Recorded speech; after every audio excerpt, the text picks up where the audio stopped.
AIDS. Acquired immunodeficiency syndrome. AIDS. Isa itong sakit na dulot ng human immunodeficiency virus. Ang HIV ang sumisira ng immune system ng katawan. Para maintindihan natin kung anong AIDS, alamin muna natin kung paano kumikilos ang virus at ano ang immune system. Napakaraming uri ng mga sakit at karamihan sa kanila ay sanhi ng mga bakterya o mga virus na hindi nakikita ng ordinaryong mata ng tao. Nagdudulot ang mga ito ng iba't ibang uri ng mga sakit. Ang tawag sa mga ito ay pathogens.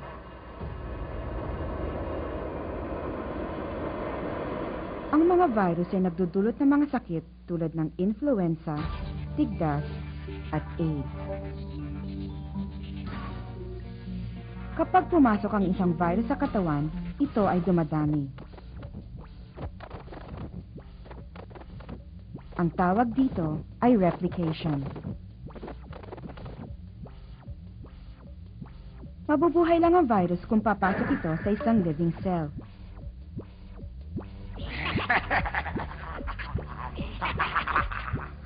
Kapag naalis ang virus sa living cell, mamamatay ito at hindi makakapag-replicate.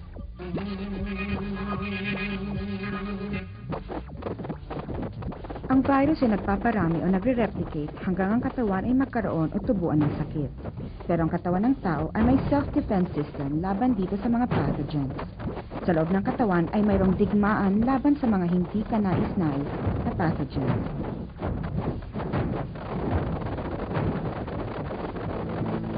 Ang labanang ito ang tinatawag na immune system. Sa loob ng kwarto, sa hangin, kahit saan ay milyon-milyon ng pathogens na nagdudulot ng sakit. Pero maraming tao ang hindi naman nagkakaroon ng malubhang sakit mula dito. Kung tutuusin, kaunti pa nga mga taong nagkakaroon ng sipon. Yan ay dahil sa ang tao ay mayroong immune system.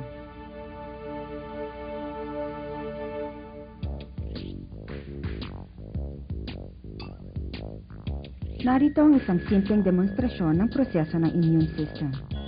Ang immune system ay mayroon tatlong mahahalagang cells.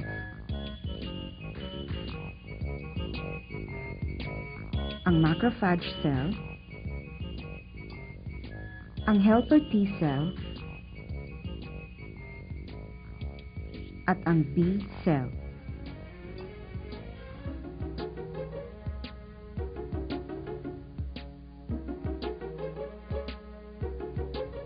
Halimbawa, kapag ang isang virus tulad ng measles virus ay pumasok sa katawan, daraan ito sa blood vessel. Ang macrophage cell ay pupuntahan kaagad ang virus at kakainin ito. Ito ay para malaman kung anong uri ng virus ang pumasok.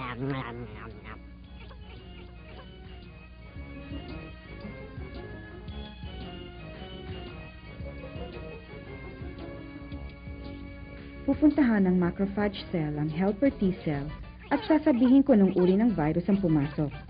Dito ay parang commander ang helper T cell. Magbibigay ang helper T cell ng utos sa B cell na gumawa ng sandata laban sa virus base sa impormasyong galing sa macrophage cell.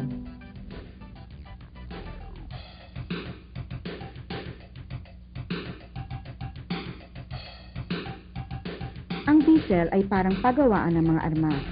Gumagawa ang B cell ng mga pamuksa ayon sa katangian ng kalabang virus. Ang mga pamuksa o armas na ito ay tinatawag nating antibodies.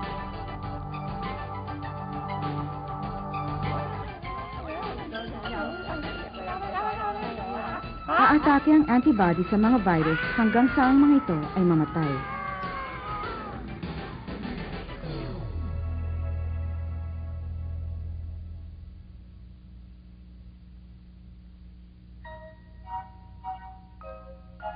Ang impormasyon tungkol sa virus ay tinatandaan ng B cell upang sa susunod na papasok ang parehong uri ng virus sa katawan ay agad na magpapakawala ng antibodies laban dito ang B cell.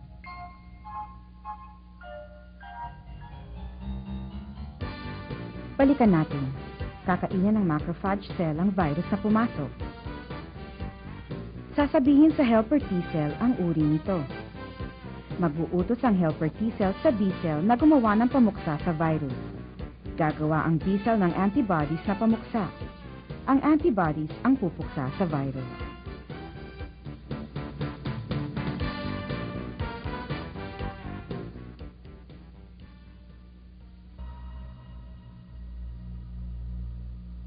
Ito ang AIDS virus na tinatawag na HIV.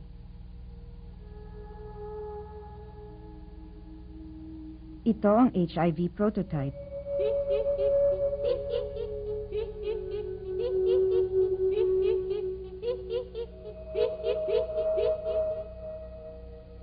Kapag pumasok ang HIV sa blood vessel,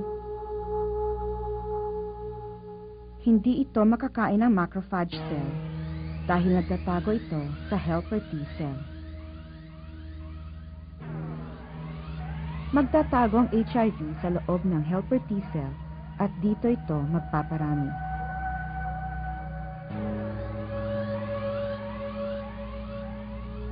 Pagkatapos ay iiwan ng HIV ang helper T cell. Mamamatay ang helper T cell.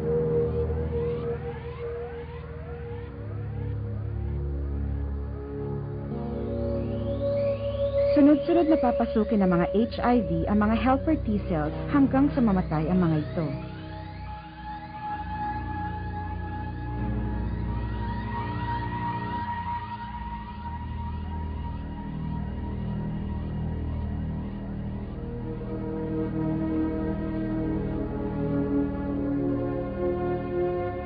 Ang B cell ay mawawalan na ng source of command.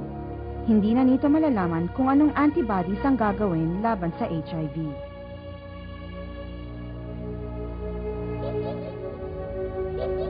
Sa puntong ito, nagiging mahina na ang immune system ng katawan, kaya madali na itong magkaroon ng infeksyon at mga karamdaman tulad ng tuberculosis, pneumonia, at cancer.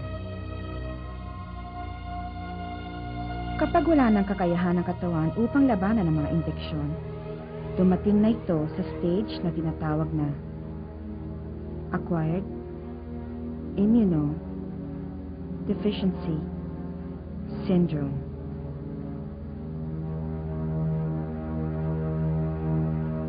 O AIDS.